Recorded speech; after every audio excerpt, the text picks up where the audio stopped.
Na festa de aniversário do meu primo, minha irmã entregou lembrancinhas só para quem ela achava importante. Minhas filhas receberam um saquinho com um bilhete colado que dizia: esforce-se mais no próximo ano. Não fizemos cena, só saímos quietinhas na manhã seguinte. Mais tarde, minha irmã abriu a porta gritando tão alto que um vizinho chamou a polícia. Queria dizer que aquilo me surpreendeu, que meu coração caiu ao ver o que minha filha recebeu, que o mundo parou como nos filmes, mas não. Eu já esperava algo assim, não com esperança, mas com aquele peso de saber que o pior ia acontecer. A festa foi na casa da minha irmã, um lugar que parecia tirado de um sonho do Pinterest, balões enormes combinando, uma mesa de doces tão elaborada que parecia ter uma equipe cuidando, os aniversariantes usando camisetas a nascidos para brilhar. As crianças corriam com sacolinhas bordadas como se fossem tesouros. Minha filha segurava a minha. Ela tem 7 anos e usava uma tiara brilhante que escolheu de manhã e que, segundo ela, fazia ela se sentir uma galáxia. Ela estava ansiosa, como sempre em grupos grandes, mas praticou dizer a feliz aniversário 2 vezes no carro e até fez 2 cartões, um para cada primo, desenhou estrelas e assinou com amor. Eu já estava orgulhosa só de vê-la entrar. Meu marido e eu ficamos perto da mesa de petiscos, tentando conversar com gente que mal conhecíamos. Tentei não notar como minha irmã mal olhava pra gente, como minha mãe me deu aquele sorriso sério que dizia não faça cena, como meu pai só fez um aceno e voltou a fatiar o presunto com uma precisão cirúrgica. Então começaram a entregar as sacolas. Cada uma com nome escrito em glitter, cheia de bichinhos, bolhas de sabão, garrafinhas personalizadas e chaveiros com a inicial da criança. As crianças ficaram felizes e abriram tudo como se fosse Natal. Até que deram a sacola da minha filha, um saco branco, sem brilho, sem nome, só um bilhete torto colado na frente, escrito com a letra da minha irmã: esforce-se mais no próximo ano. Minha filha olhou para aquilo tentando entender de outro jeito, como se houvesse algo dentro que fizesse sentido. Ela colocou a mão e tirou um giz de cera quebrado, uma borracha velha e um pirulito que parecia esquecido na bolsa de alguém há semanas. Isso foi tudo. Eu vi a garganta dela apertar. Ela olhou para mim, e senti sua mãozinha se aproximar da minha, como se estivesse se preparando para um choque, como se achasse que tinha feito algo errado. Então os adultos riram. Minha irmã foi a primeira, com aquela risada alta e cortante que ela faz para mostrar que está no controle. Ela tem se comportado mal ultimamente, disse, dando de ombros como se fosse fofo, interrompendo, respondendo, chorando por coisas pequenas. Isso é só um aviso para ela. Minha mãe riu de verdade. É bom para ela. Você a mima demais. Até meu pai soltou uma risadinha meio desconfortável, como se fosse só estranho, mas sem maldade. As outras crianças riram também, sem entender muito, mas seguindo o exemplo. Minha filha sorriu com aquele sorriso apertado e trêmulo que criança faz quando tenta não chorar. Meu marido me olhou, não surpreso, mas com algo mais calmo e firme. Ele se abaixou ao lado dela, pegou a sacola com cuidado das mãos dela e disse: você não precisa disso. Vamos buscar um bolo de verdade. Nos levantamos. Não disse uma palavra. Nem ele. Pegamos as mãos dela e saímos daquela casa como se estivéssemos saindo de um prédio pegando fogo. Ninguém tentou nos parar. Ninguém gritou atrás da gente. Nem minha irmã em casa. Minha filha sentou no sofá e olhou para as estrelas brilhantes dos cartões de aniversário, como se elas pudessem se reorganizar e dar um motivo para o que aconteceu. Será que foi porque eu não disse a obrigada rápido o suficiente? Eu disse que não, querida. Foi porque algumas pessoas esquecem como ser gentis. Ela sentiu, apertou os cartões no peito como se eles pudessem proteger seu coração.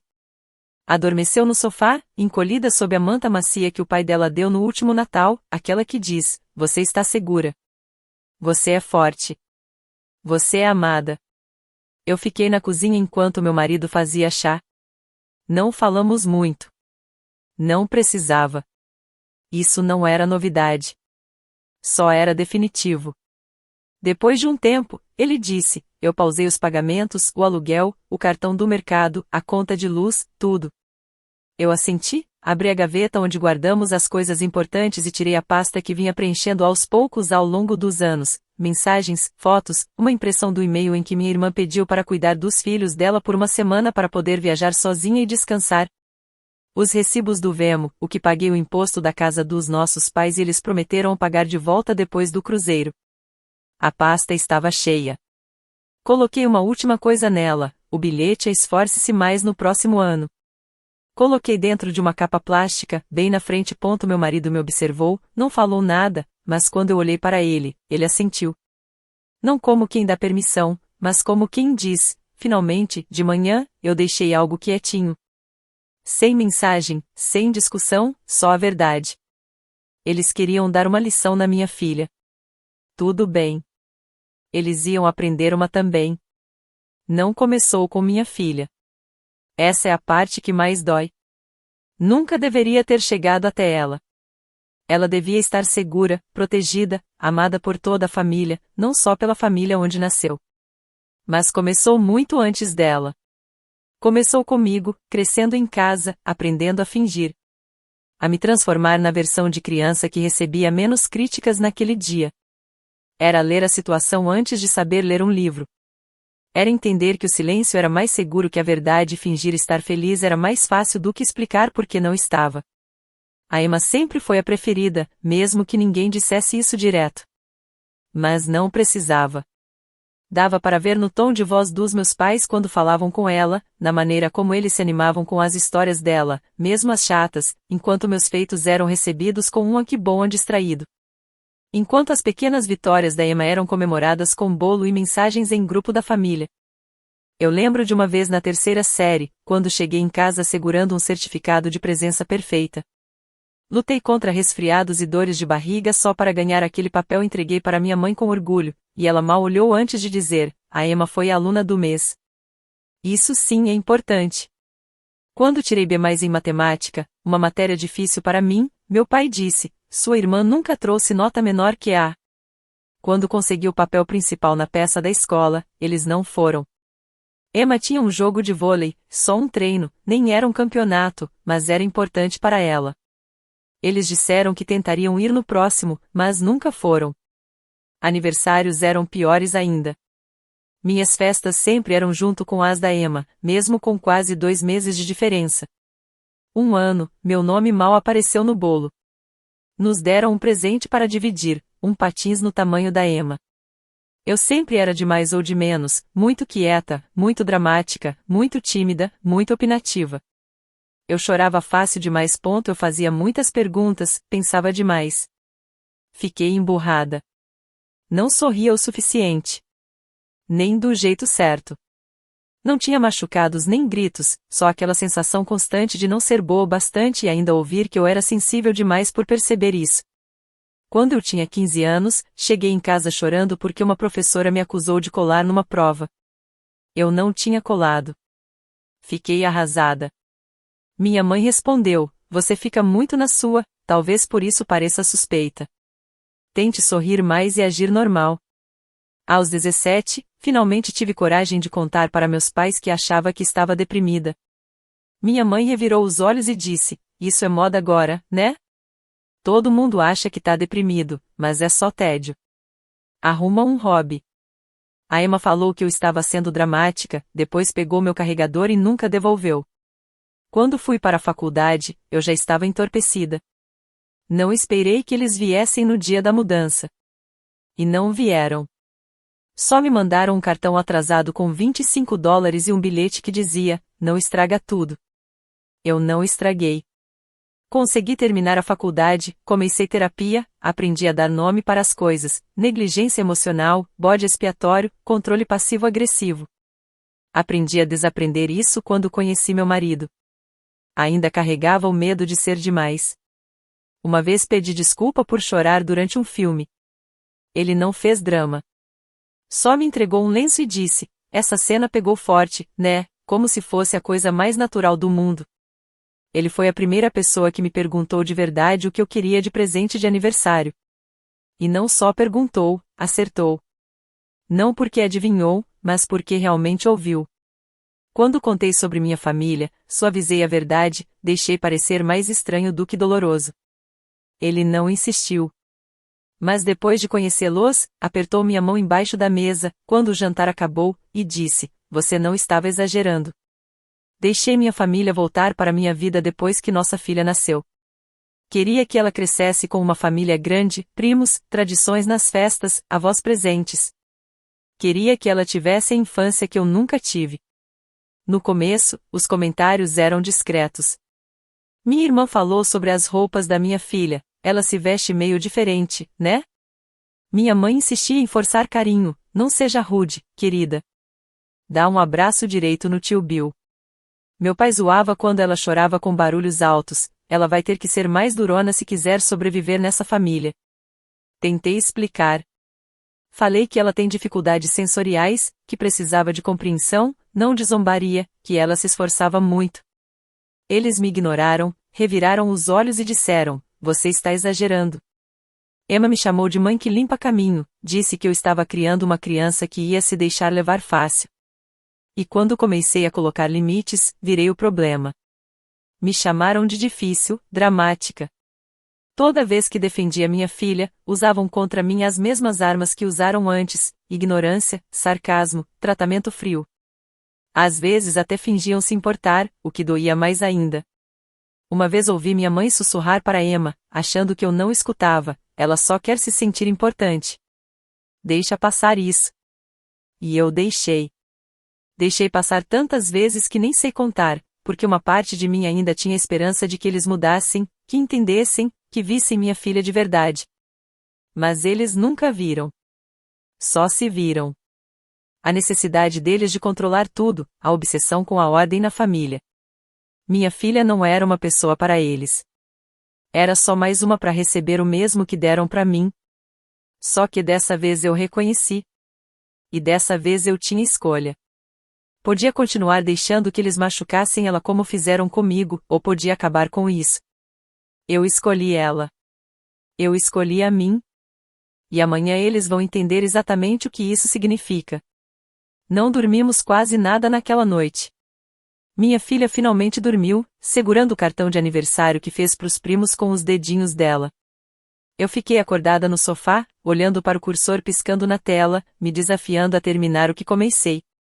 Às 4h07 da manhã, mandei um e-mail para o dono do duplex onde minha irmã mora. Expliquei que não ia mais pagar o complemento mensal que combinamos. Nunca foi escrito oficialmente, mas o dono sabia meu nome e que o aluguel saía da nossa conta. Ele respondeu em 20 minutos: entendido. Avisarei ela do novo saldo hoje. Às 4h da manhã, meu marido começou a escrever a carta para a empresa do empréstimo do carro. Nossos nomes estavam no papel, nosso crédito em risco, nosso dinheiro dado de entrada. Emma tinha atrasado 2 vezes antes da gente entrar.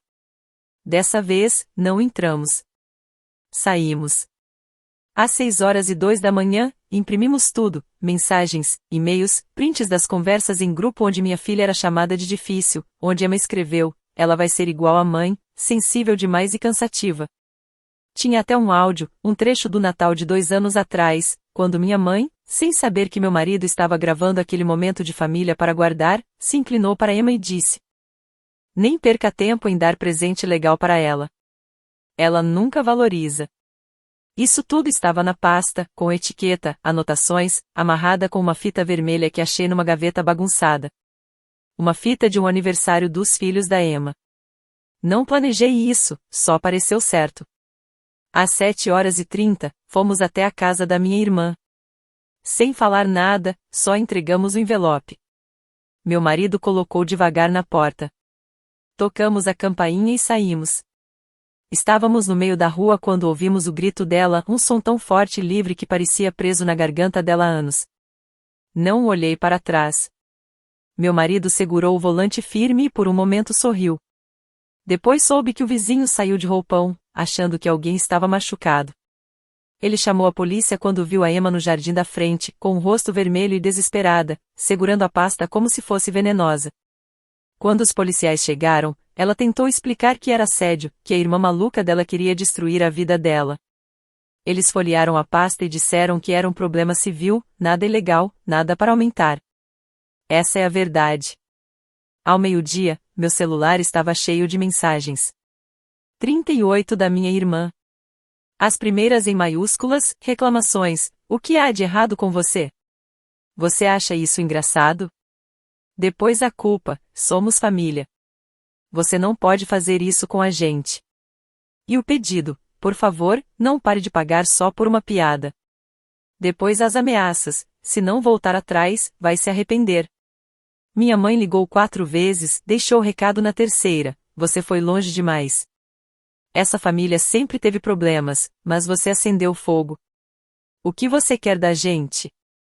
Ela parecia mais brava do que arrependida. Eu não respondi. Em vez disso, mandei a versão digital da pasta para nossos parentes, tias, tios, primos. Sem comentários, só com o assunto, se você já quis saber por que a gente sumiu. No fim do dia, recebi 20 respostas. Metade dizia que não fazia ideia. Um primo mandou só uma frase, parabéns pra você. A confusão de verdade começou 2 semanas depois. O dono do imóvel cumpriu o que prometeu. A Emma tinha 30 dias para pagar tudo ou ia ser despejada. A empresa do empréstimo sinalizou o carro. Os atrasos dela fizeram uma revisão e ela recebeu um aviso. Meu marido sorriu quando viu a notificação. Meus pais ligaram para ele. Não para mim. Para ele. Minha mãe disse, ela não nos escuta, mas talvez escute você. Diga que sentimos muito, que ela não precisa fazer isso. Ele falou a verdade, ela não está fazendo isso contra vocês. Vocês que fizeram contra vocês mesmos. Eles apareceram na nossa casa na manhã seguinte. Minha filha viu pela janela e ficou pálida. Eu os encontrei na porta e não deixei entrar. Só queremos conversar, disse meu pai. Isso está saindo do controle. Não, eu respondi, isso se chama consequências. Minha mãe tentou chorar, mas não saiu lágrima. Eu não cedi. Eles deixaram um cartão no correio, daqueles genéricos de simpatia. Dentro dizia, sentimos falta da nossa família. Eu mandei de volta com um bilhete colado, eu também sinto. E voltei para dentro, onde minha filha estava lendo no sofá, com as pernas enroladas na manta, o rosto tranquilo. Ela olhou para mim e perguntou, eles estavam bravos? Eu balancei a cabeça. Eles estavam barulhentos. Mas isso é diferente. Ela assentiu. Naquela noite, meu marido nos levou para comer sorvete. Não foi uma festa. Só respiramos. Mas nessa respiração calma, havia algo novo, paz. E foi muito barulhenta por uns dias. Tinha silêncio, ou melhor, uma raiva silenciosa vibrando por baixo. Minha irmã ficou louca. Sim, mas depois do grito inicial, dos textos, das tentativas falhas de culpa, as coisas ficaram quietas por um tempo. Achei que fosse o fim. Mas não foi. 10 dias depois do envelope na porta, minha filha chegou da escola com um bilhete na mochila, da Emma. Era em papel pastel com corações nas bordas, parecia coisa de criança. A mensagem era curta, se você se sentir triste ou confusa, lembre que a tia Emma te ama. Pode me ligar quando quiser, mesmo se sua mãe disser não. Minha filha me olhou, confusa. Será que fiz algo errado? Senti a raiva subir na minha garganta antes de controlar. Não era só sobre limites agora. Era manipulação, planejada e baixa. Liguei para a escola na hora. Descobri que minha irmã usou o nome de uma amiga para entrar e entregar isso. Disseram que era para uma sobrinha, sem checar identidade, sem fiscalização, só um sorriso falso e um nome. Naquela tarde, eu entrei com um pedido formal de ordem de não contato na escola, no distrito e na polícia. Enviei uma notificação para minha irmã e meus pais pararem com tudo. Meu advogado fez um acompanhamento. 2 dias depois, uma conta falsa começou a me marcar nas redes sociais, me chamando de ingrata, postando fotos antigas e borradas com frases como, tem gente que esquece quem cuidou dela. Outra mensagem anônima dizia, lembre-se que crianças crescem. Ela vai saber o que você fez. Foi a gota d'água. Enviei tudo para meu advogado, que mandou para a polícia. Minha irmã postou uma selfie chorando com a legenda, quando a família vira contra você, tentando receber simpatia até a verdade começar a aparecer devagar. Uma tia, depois um primo, depois outro. Prints de conversas e mensagens de voz foram compartilhados. As pessoas viram as provas, como eu vi. Meus pais não lidaram bem com isso. Tentaram juntar a família numa chamada de emergência no Zoom. Eu não participei, mas soube que quando alguém perguntou por que eu não fui convidada para o aniversário do vovô no ano passado, minha mãe ficou sem reação. Alguém perguntou por que a Emma usava o dinheiro do fundo de emergência da família, se ela era a única com renda fixa. Outro perguntou sobre o caso do aniversário, se era verdade o que estavam dizendo. Era. No fim da reunião, 4 pessoas saíram silenciosamente. Meus pais pararam de postar fotos da família online. Minha irmã desativou a conta dela. Então chegou uma carta. Uma mensagem desesperada da minha mãe, escrita com caneta azul em papel personalizado. Família complicada. Erramos, mas no fim das contas só temos uns aos outros. Não castigue todo mundo para sempre por um mal-entendido. Sua filha vai se arrepender da distância, e você também. Eu não respondi. Em vez disso, emoldurei a carta e pendurei perto do bilhete que começou tudo: esforce-se mais no próximo ano. Depois, ajudei minha filha a pendurar luzinhas de fada na cama nova dela. Ela escolheu aquelas suaves, que mudam de cor devagar, como se respirassem. A respiração dela mudou também. Agora é mais calma, mais fácil, não mais apertada e tensa como antes. Ela fez 2 novas amigas na aula de arte, meninas gentis e curiosas que não riam quando ela precisava de protetores auriculares ou de um tempo quieto. Ela começou a dormir a noite toda. Uma manhã, ela me disse: meu coração não parece mais estar zumbindo. Eu a abracei tão forte que ela deixou escapar um gritinho. E aí aconteceu mais uma coisa. No fim do ano letivo, a turma dela teve um dia da família. Os alunos podiam convidar um adulto para comer biscoitos e mostrar suas artes. Ela me escolheu, claro. O projeto dela era uma pintura, com redemoinhos abstratos de galáxias e cometas cor-de-rosa suaves. No canto, com tinta preta, ela escreveu: seguro é melhor que grande. No caminho para casa, perguntei se queria parar para tomar sorvete. Ela disse que sim, depois parou e falou: mãe. Diga, meu amor. Você fez a coisa certa. Mesmo se eles disserem que você é má, mesmo se nunca mais falarem com a gente, você fez a coisa certa. Eu pisquei para segurar o nó na garganta. Obrigada, querida. Isso significa tudo para mim. Ela se reclinou no banco com um sorriso tranquilo. Mais tarde naquela noite, conferi meu e-mail pela última vez antes de dormir. Tinha uma nova mensagem da Emma. Sem assunto, sem saudação, só 6 palavras. Você está feliz agora? Você ganhou. Eu não respondi. Não precisava. Mas ela estava errada. Eu não ganhei. Eu me afastei. E pela primeira vez na vida, não olhei para trás. Talvez eu tenha ido longe demais. Talvez não tenha ido longe bastante. Às vezes ainda penso se deveria ter dito algo mais naquela festa ou se sair em silêncio foi, na verdade, a coisa mais alta que já fiz. Eu me pergunto o que minha filha vai lembrar um dia e, mais importante, o que ela não vai precisar desaprender porque eu parei isso a tempo. Agora quero te perguntar, se fosse seu filho, o que você teria feito? Teria ido embora, resistido mais, deixado pra lá completamente? Me conta nos comentários que escolha você teria feito. Será que eu tomei a decisão certa? Ou exagerei? E se quiser mais histórias assim, sinceras, reais e cruas, se inscreve no canal.